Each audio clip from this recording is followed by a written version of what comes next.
Hello, everyone. I am at Shore Acres Clubhouse. Yes, in Chillicothe, Illinois. Chillicothe, Illinois. It is Thursday, March 12th, and I'm here to see. You see it there? Baskerville, a Sherlock Holmes story. I drive through Chillicothe all the time. I never knew this little clubhouse park thing was back here, so I'm excited to check it out. And for dinner, I stopped at Castaways in Chillicothe, which I used to hear commercials for all the time on the radio when I was a kid, growing up by Peoria. And they advertised stuffed burgers, which I thought always sounded really cool.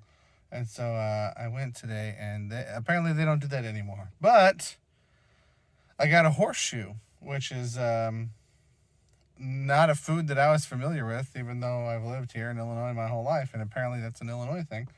But it sounded pretty good. Ordered it, tasted pretty good.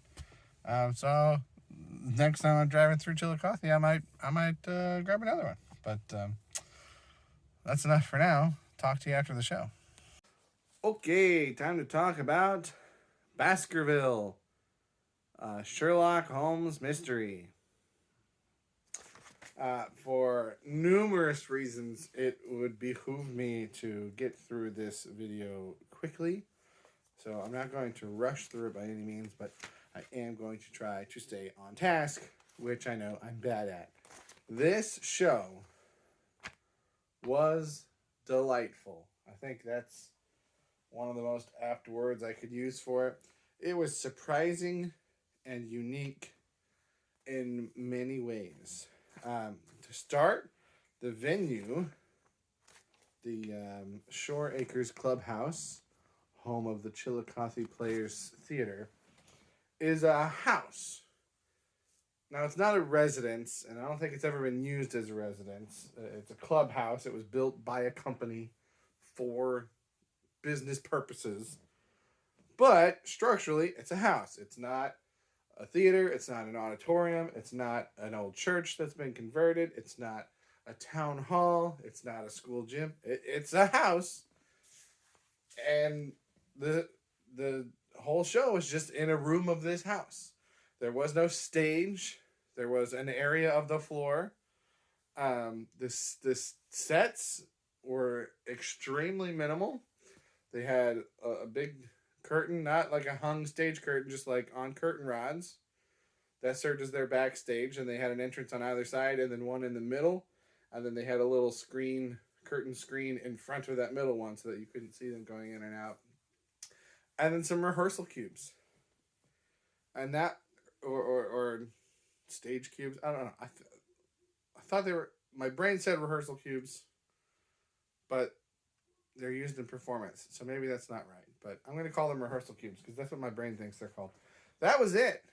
Quite a bit of costuming work, but not, very minimal set. Not a lot of props, but it totally worked. It really worked well. There were only about 30, maybe 32 chairs set up. Which, not that Chillicothe is a huge town, but it's a decently sized town. I would have thought it would have been a much bigger space. When I saw the size of it, I was surprised, and I was like, oh, we better find a good seat quick.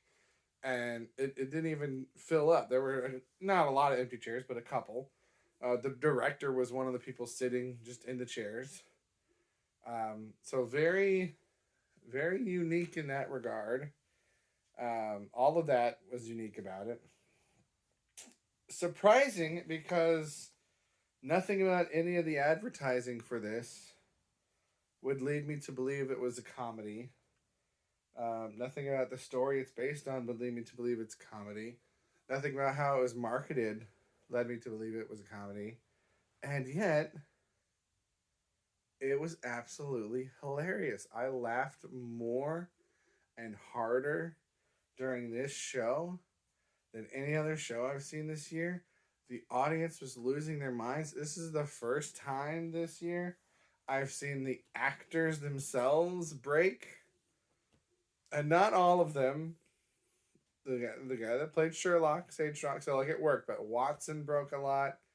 Um, there was an act.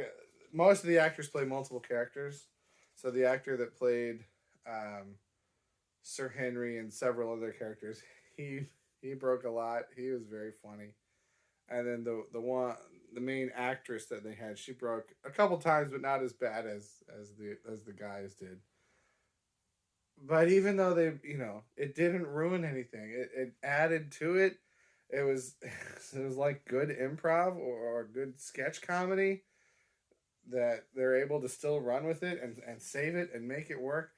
But like the script it's not, if you just looked at the script, it's not like a comedic twist on the story or a farce or anything like that. It's just the story. I just watched, shout out Tubi, I just watched the Basil Rathorn 1939 movie of this last night. I mean, there's some differences in that movie from the original story, but aside from a few minor changes, it's the same story.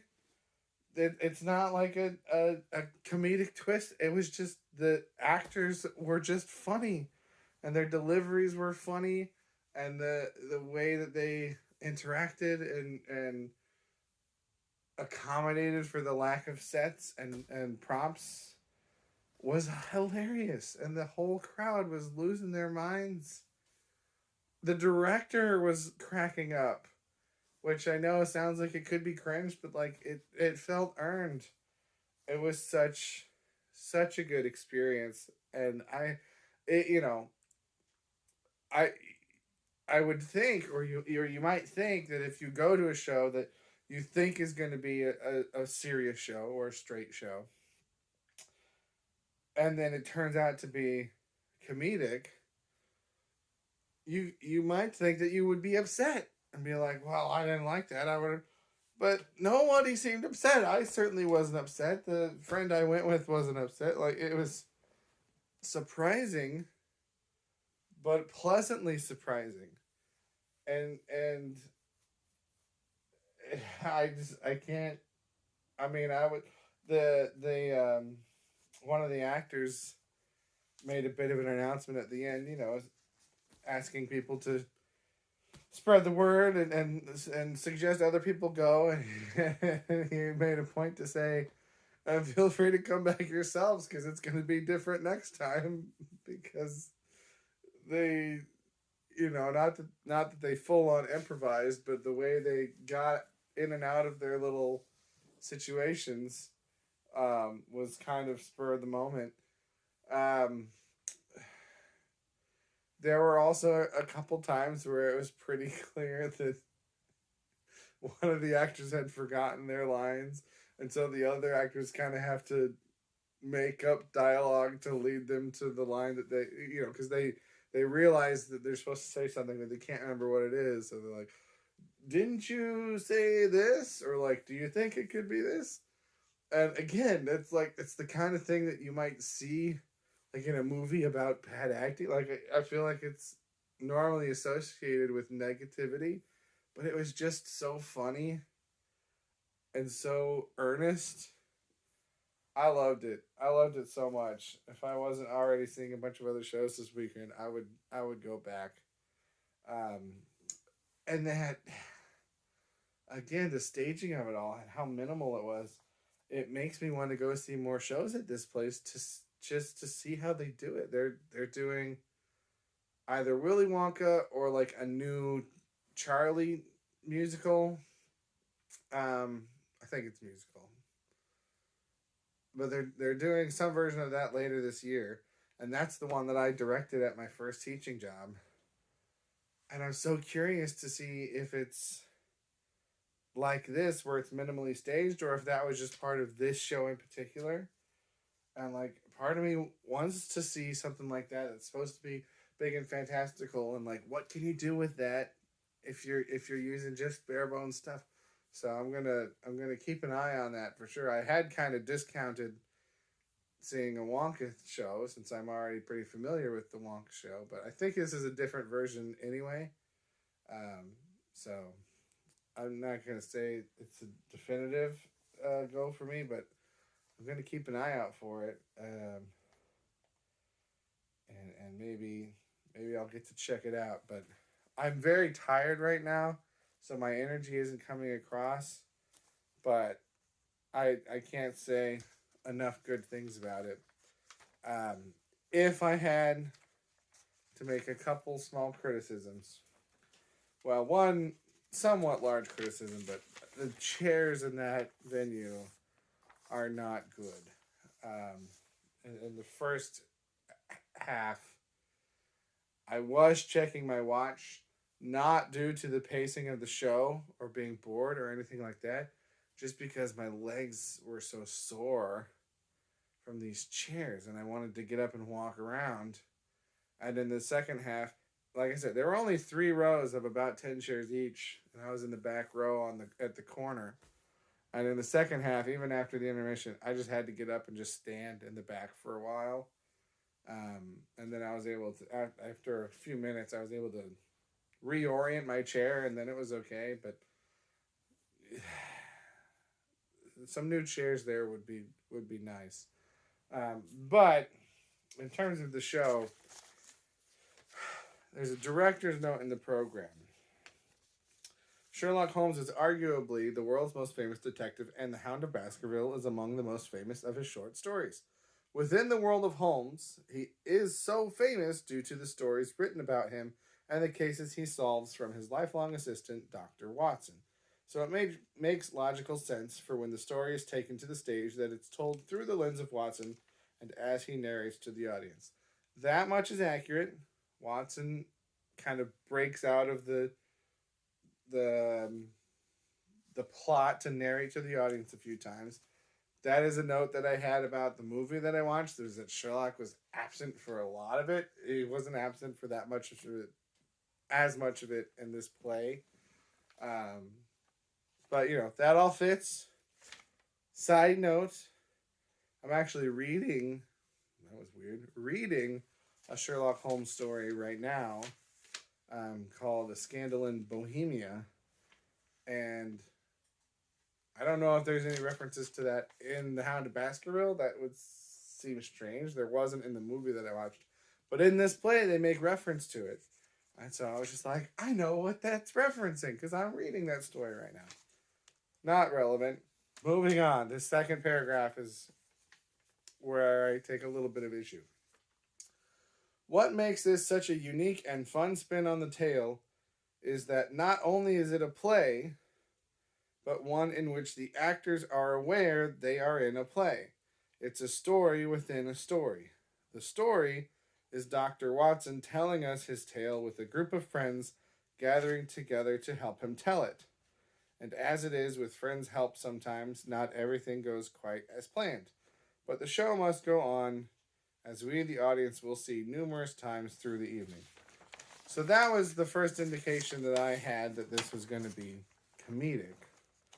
But it makes it sound like there's a framing device and that there are characters that are Watson's friends and that he's narrating to them, and then they get up and act the story out. And that's not how it happens.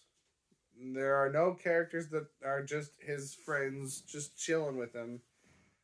He's not narrating to them. He's narrating to the audience. So that paragraph is just weird.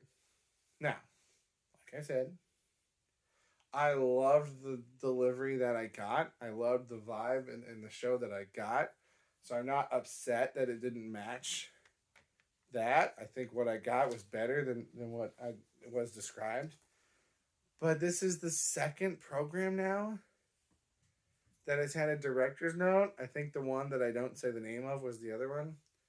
That has a director's note that promises one thing that is not what the show is. And I don't know why these directors feel the need to do that. And I mean, to an extent, what they're saying is subjective, and I can't say that it's wrong. It's just not my experience. But just don't. Just don't say things that are going to set expectations that will not necessarily be met. That's weird. You know, talk about your experience with the show and with the cast and the crew and all that stuff. Sure, by all means, talk about what the show means to you and what it makes you feel. But like setting up these weird expectations and making these weird promises, I'm not a fan of that. Um, and to make it worse, I don't like that word in this case, but the reason I'm as upset about it, even though I like the show that I got, was that the director got up and made an announcement before the show saying this almost word for word. So even if you hadn't read it in the program, he gets up and he tells you this, and it's just not how the show went. But I'm getting a little worked up, but it's a pretty minor gripe. Um, and like I said, I loved the show. It was. I'm so glad I invited a friend to come along, just kind of on a whim. I was like, he'd probably like a Sherlock thing, and he was all excited and he wanted to go. And then it's just like this totally unexpected experience, and we were both laughing our heads off. And so he kept thanking me for inviting him, and I'm like, I'm so glad you came because I'm glad to have somebody else to talk about this with because it was so unexpected. So if you happen to see this and you happen to live near Chillicothe and you happen to be free this weekend, go check it out or tell someone else you know to because man, that's a good time. But I'm tired. I need to go to bed. Thank you for watching. Have a good day.